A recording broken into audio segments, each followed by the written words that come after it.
someone and say, hello, builder.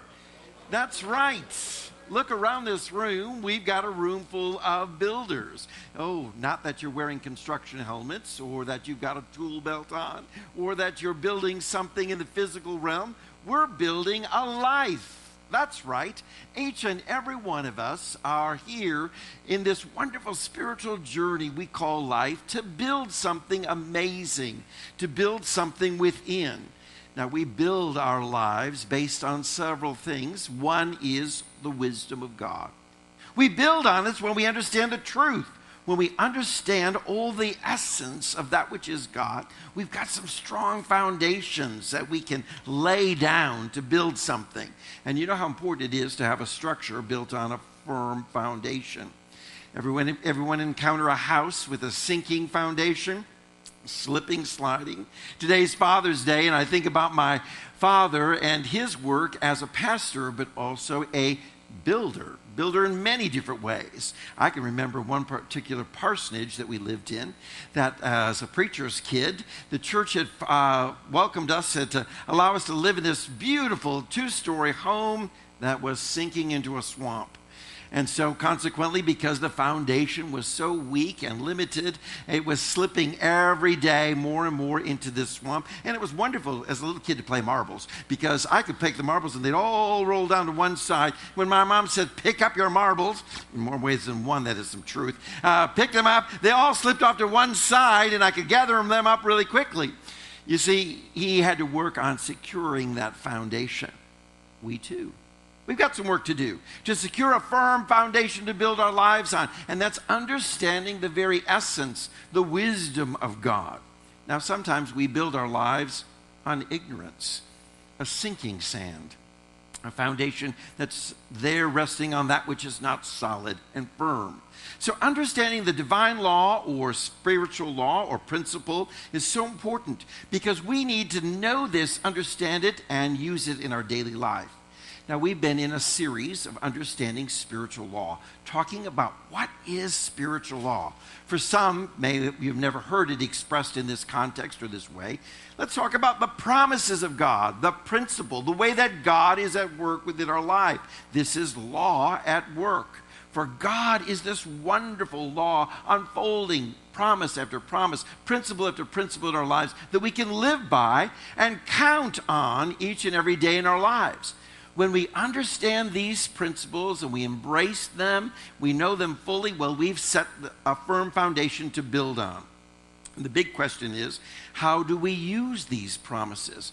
Do we know them? Do we understand them fully? And then how do we put them into action?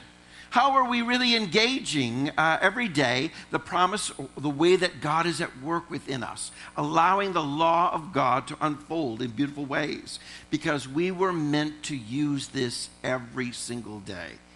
How many of you are really ready to engage a practical and positive spiritual life? Raise your hand. Give me a wave if that's really what you want, a positive and practical spiritual life. Quite often we've come to church or into a religious context, and it's not always offering us those things that are really practical that we can use every day, and many times not always that positive. We may have had those hellfire and brimstone sermons. We may have those things that are always preaching out condemnation. They're preaching at us versus to us. They're always speaking out in ways that aren't always, shall we say, affirming. And so we rise up as people of faith, weak and limited, feeling a lot of low self-esteem, maybe embracing a lot of shame and guilt and self-hatred, certainly coupling it with a heavy dose of fear. And then we wonder why our spiritual lives aren't positive and practical and working for us. Well, welcome to this new journey. We hope that you will embrace today's spiritual law because it's practical. You can use it, allow it to be at work in your life each and every day. For God was meant to be at work within you, meant to unfold. And it's so powerful, it is positive and affirming and ever working in your life for your highest and best. So let's break this down when we think about law. Some of us, over the weeks, we've been talking about law, and law isn't always a positive thing because we think of the law coming down to rule over our lives. And some of us in this wonderful self-expression say, I don't really want all that law coming at me. Let's break it down to understand it in this wonderful way that we see it's a good thing that we have law because it keeps order. Law sets things into order, pulls things into harmony, into collaboration. Law helps us live in a sense of unity with one another. Aren't you great that they have these laws that put down dotted lines on the freeway so you know where to stay, and lanes, and you don't get out of line, you cross over, you don't get in someone's way? Aren't you grateful that there are speeding laws or laws that set speed limits for us? Because, if you're rushing down the road and you're not paying any attention, quite often you encounter an accident, or you are the one who is responsible for an accident. Today, coming to church, I was traveling down Killian Hill Road, and lo and behold, there was a car accident on this simple residential road. I'm thinking, wait a minute, I just moved north to get away from all these freeway incidents, and here there's a car accident on a residential road. Well, what it was is someone stopped for a turtle. And because they stopped for a turtle, the person behind them rear-ended because they were going too fast and slammed into the rear end of the car, not following the law. But when we follow the law, things come into wonderful order, and it helps to ensure a justice, a process for us, that we live in this wonderful harmony. And when we live with the law, we are more certain of our own safety, our own prosperity in the community, and our own blessing. So if we think about the law around us and it working for our good, how about our spiritual law? Spiritual laws working for our good. Even more when we understand that the law is there to bring your life into harmony, bring your life into order, bring your life into a wonderful sense of unity with all things.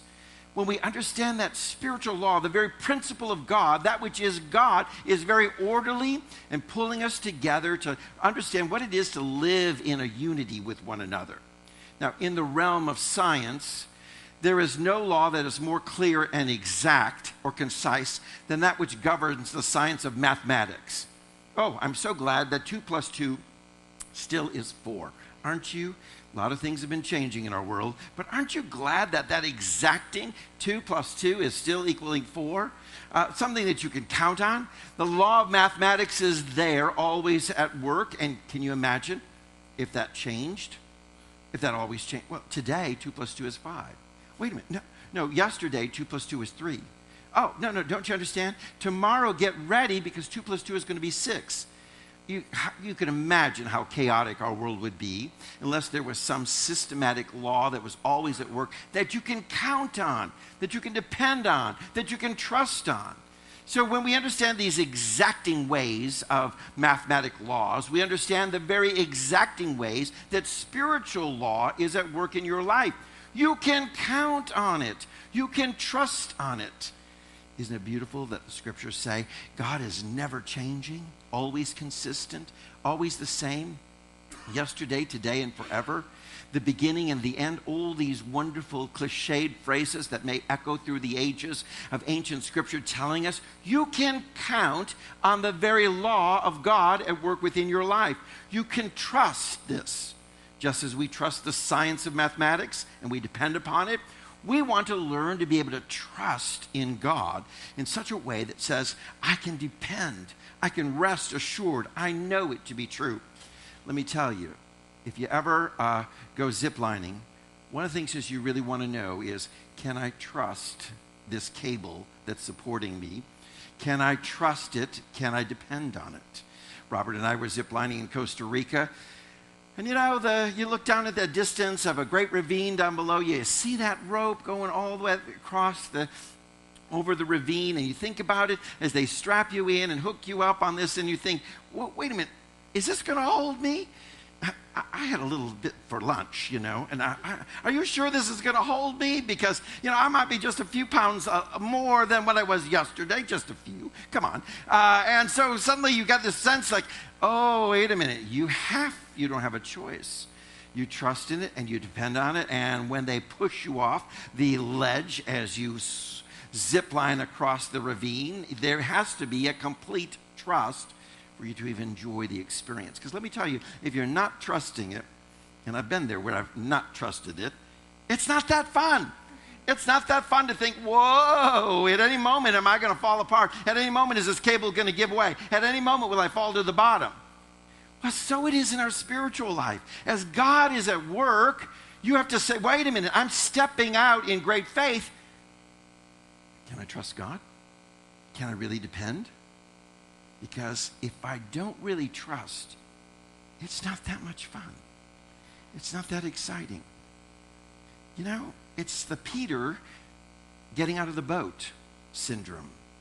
And each and every one of us have these experiences where we're called to step out in faith, to believe for something greater, to do something dynamic, to really step out of the boat and rise above the consciousness, those waters that may be of great turmoil, and to walk above them. And you have to say, whoa, wait a minute, can I really trust? Can I depend? Is this possible? But when we falter in that faith and we're not really confident, we begin to sink. And sinking just isn't that much fun. Let me tell you that. To be sinking, whoa, wait a minute, I'm failing, I'm in fear, I'm in doubt, I'm wondering, I'm questioning. This isn't an exciting ride anymore. Oh, it was really fun when I stepped out of the boat and I was confident, I was walking on those waves, so to speak, and I was rising above all this chaos and craziness of the world because I knew that God was making a way when there seemed to be no other way, and then, ooh, I forgot that. And when we sink, it's just not that much fun anymore. Our challenge today is that we don't really understand God as this spiritual law, or God as these wonderful promises, or God as something that we can be assured and comfortable with. Why is that? Because so many times we've heard religious communities, spiritual communities, churches, etc., temples, and on those religious faiths somehow lead us to believe that God is someone who can be persuaded and bargained with. We've been kind of taught, well, you know, if you would just pray, plead, beg, you could manipulate God. And you might get what you want. Might get what you want. Not always. Did you pray hard enough? Did you cry hard enough? Did you scream hard enough? Did you beat your chest hard enough? Because if you didn't, well, maybe you just got to work harder. Because somehow we believe that God can be persuaded and bargained with. We've also been taught that God gives life and then takes it away. You had life, now it's my time. I'm taking it away. Can we trust this kind of God that says, I gave you life, but I decided I'll take it away? Wow. We've been taught to believe that God heals. Oh, how wonderful. And then God causes sickness. That God brought that on you for your punishment. God brought that on you. And we've heard these people say, the reason you have your HIV or you've got AIDS is God's wrath on you. God trying to put this kind of punishment. So wait a minute, there's God healing and then God causes? What? How can we trust in a God like that? God impoverishes and then God blesses. Oh, and then God impoverishes and then God blesses. Are we meant to go on this roller coaster? Can we trust God each and every day? How about God rewards? Ooh, but God punishes. Have we not heard this? Does it not echo in the consciousness of our communities and our conversations and our way of thinking that deep in the back of our mind that there's still a little bit of this belief in that kind of God? Oh, be careful. God's going to get you. Oh, be careful. Did you say something? God's going to strike you with lightning. You know, how many times have we thrown out these little cliched ideas or phrases that we may in jest joke about, but really there's truth in some of that jesting because we actually kind of believe that maybe that's the kind of God that we have. And then that just creates an unstable foundation full of doubt and fear, questioning and wondering. We're lacking that strong assurance in this divine law. Because can I really trust God? Can I really trust God? How many of you remember the scriptures read at Easter? Mary at the tomb. And her cry was, oh, they've taken my Lord away. She couldn't find her Lord. She went to the empty tomb and couldn't find it. Her cry was, they've taken my Lord away. And some of us may feel that same way when we think about that which has been brought forth within Scripture, and yet how the church or religious communities live today. Where's this wonderful God? that Jesus spoke about. Jesus said in this wonderful reference, came into this world not to condemn. God so loves the world. Wait a minute. I thought loves and punishes. Isn't that what the church was? Where's this God that Jesus spoke of? Jesus said, care not for give a thought for tomorrow, but know that God is there in principle, there at law, ready to bless and provide for you. Where's that God? Where is that God that Jesus spoke about that was eager to bring about our highest and best? Oh, we're like Mary today, where I feel like they've taken away my Lord. I feel like they've taken away my God, because that God that Jesus spoke about, that he revealed, that he lived out as a witness and a testimony of for all the world to see, sometimes in our world today we're wondering, where'd it go? Who took it away?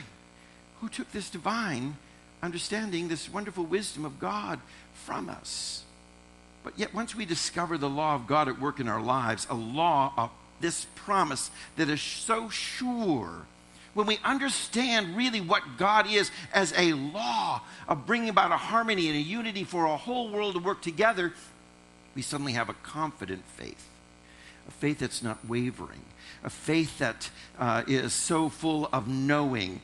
It is so confident that you can say, I know that I know that I know that I know. Ooh, wouldn't that be wonderful? That if we walked every day with that kind of thought, that be our mantra. As Randy led us in a wonderful understanding of mantra phrases that you may say over and over again. Here's one for you. I know that I know that I know that I know. And when you know it, you can say it. I know this. God will make a way when there seems to be no other way. That's the law of God. That's how God works. That's the promise of God. When there seems to be no other way, when you've looked at everything else and you finally take your eyes off the appearances and the circumstances around you and you look to the wonderful divine law at work within you, wow, God makes a way. Proverbs 3, 5, and 6 says, trust in the Lord with all your heart. Not part of your heart, all your consciousness, all your thoughts, your essence, your very being. You put that trust in the Lord. And you want to say, wait a minute, can I really trust in the Lord? Well, when you do, the promise is God will direct our paths.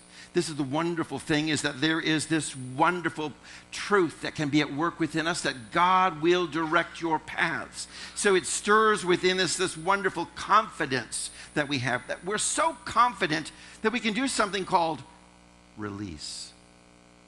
We sing that chorus here, I release and I let go. Well, so it is in the journey of our life that we're called every day to have such confidence that we release our words into the law. In other words, that which we speak it with such confidence and authority that it goes out. And the law of God, the promise of God, the principles of God now go to work. Because you've claimed them, you've owned them, you believe them. Your word is a word of faith, and it goes forth from your mouth with such power and authority, because you know that you know that you know that you know. Wonderful place to be, to walk in that kind of confidence, that you may pray and say, I release my word into the law for action, knowing that as I speak my word, it is done. And the universe, all that is God, responds to my word and my thoughts as they are spoken. Just as I said it, this is what I know that I know that I know. That I trust that which I claim for, that which I believe for, is at work right now within my life. And you have to have that kind of trust. Well, this is what it's called in the law of obedience that we're talking about today. Because our challenge is to trust in something. You have to really follow it. You have to work it. You have to comply with it. And you have to submit to it. That's right. Remember I talked about ziplining in Costa Rica? Well, trust me, if you don't comply and you try to fight it, you're going to have some big challenges. I was ziplining across a rope that was stretched the length of a football field, okay? And you're making great speed, which I'm not crazy about speed to begin with, and you're zipping. That's why it's called zip line. It's not called line. It's not called crawl line. It's not called creep line. It's not called tiptoe line. It's called zip right? So the key is you're supposed to zip, right? Well, I'm not so crazy about zipping, okay? I mean, like, speed is not my thing. So he says if you pull down on the cable just a little bit and you rest your hand on it, you'll create a friction that will slow you down.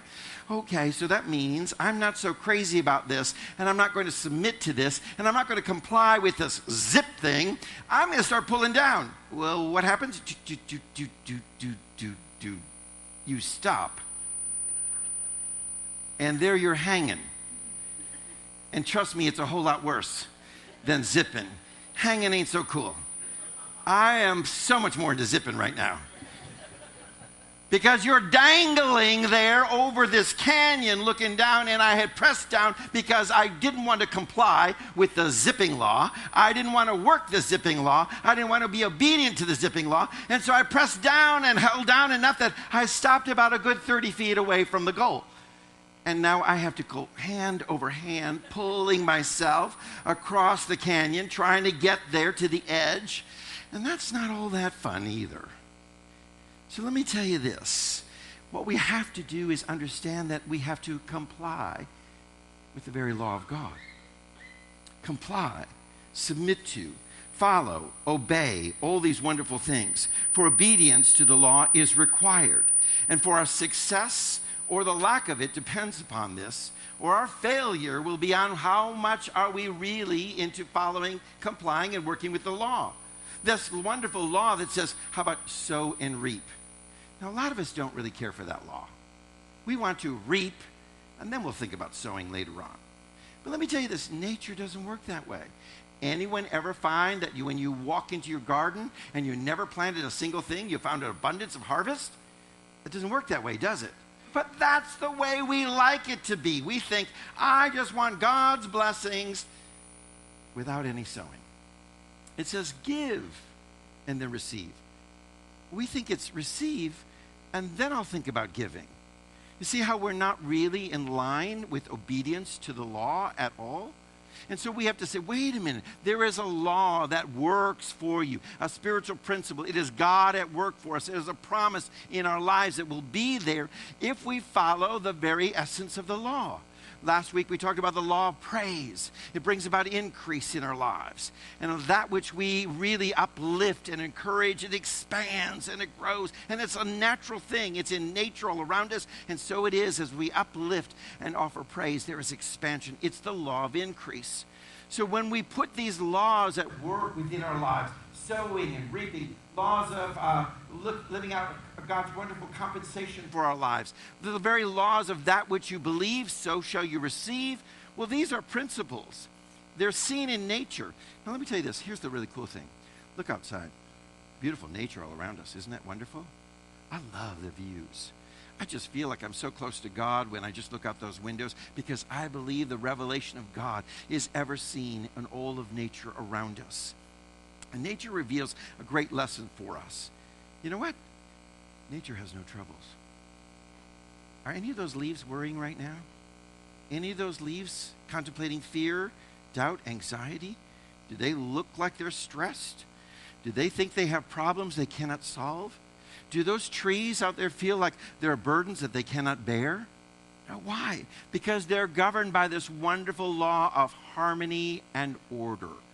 All of nature is in compliance and working in harmony and in order, following that wonderful law, that principle, that sowing and reaping concept, this wonderful understanding that which we believe, that which we receive. You see how it works?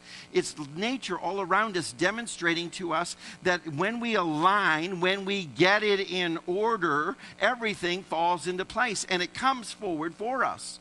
It's the law that we see around us. And when we comply with the laws of nature, say for instance, in farming, they sow, they reap, farmers are successful.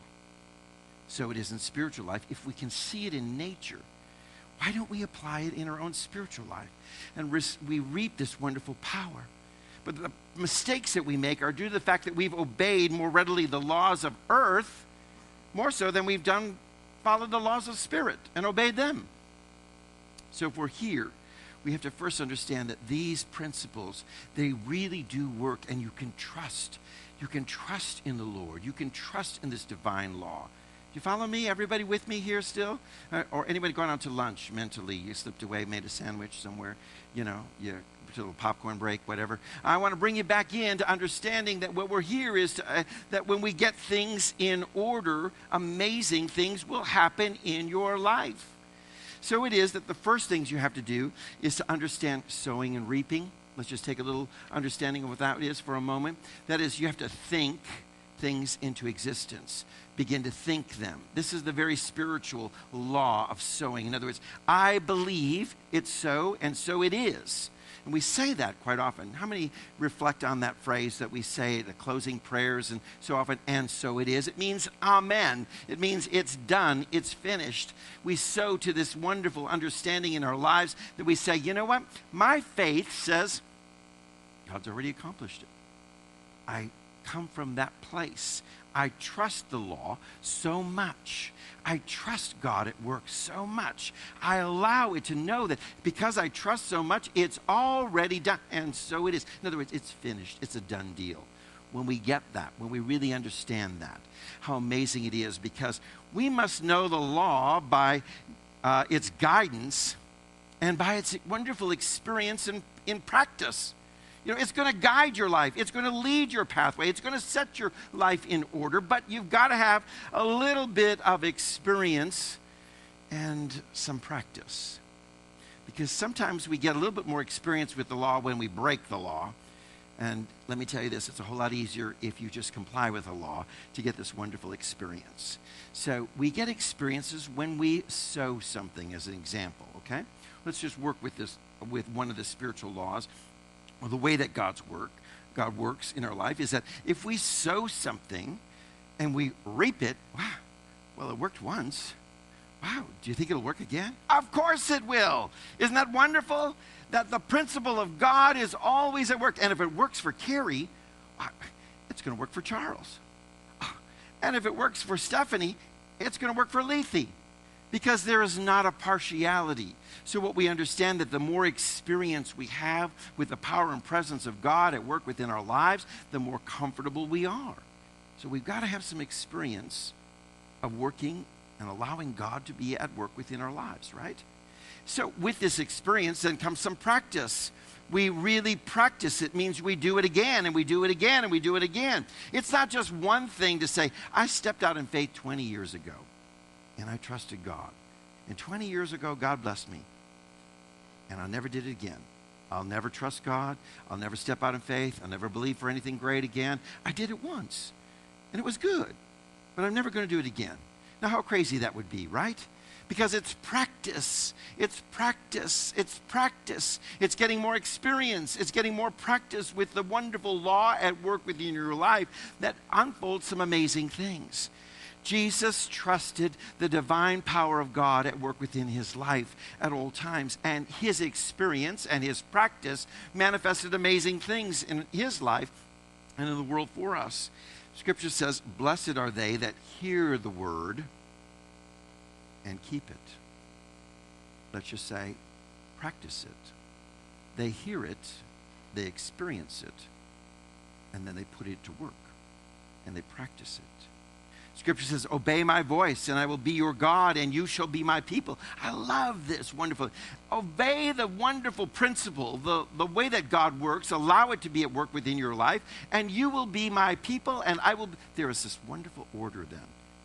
It's describing this wonderful harmony. It's describing this wonderful unity that's available to us. See, what happens is, in obeying this wonderful law, we got to let go of the outer appearances. You know, all the stuff around us that's constantly saying, why are you trusting God? Don't you know? You've got too many problems out here. Don't get your eyes off of God. Look on the problem. You see how big the problem is? It's pretty big. It's a pretty big challenge. You need to just keep your eyes on the challenge. Get your eyes off of God. And then, you know, that's what the world wants to say constantly to us. And we wonder why it's not working for us. You see, here's where we have to let go and we trust and we believe and we truly adhere to this wonderful working of God, understanding of God, that God is at work within our lives. And we work it. We allow this goodness to unfold within our lives. we have to come to this place where we are every single day saying, I work the wonderful principles of God, the law of God, the promises of God. I allow it to work in my life. And when I do, I experience goodness. I'm now zipping through life. No longer dangling, no longer just hanging there. I am zipping through life. Let me tell you today that this needs to be part of our daily understanding as a builder. Because that's right, you're building your life. What are you building it on? A sinking sand or a firm foundation? Are you building it on the sinking sands of doubt and fear and questioning? A God who blesses and takes away. A God who says, I reward, but I also punish. A God who says, I give, but I also withhold. Really? Jesus didn't describe a God like that at all. Yet sometimes that's our foundation that we're building on. I want to challenge you today to build a life that's on a firm foundation of understanding that when you are following in obedience, complying to, working, unfolding, whatever term fits you the best, the very laws and principles of God, there is nothing but blessing for you. When we understand that, we move to a higher level. We move now in the way of building our life to be that strong and firm, wonderful essence that lives out every day to the highest and best. Today, I ask you, what are you building? How are you building it? And are you ready to build something fabulous right now? Amen.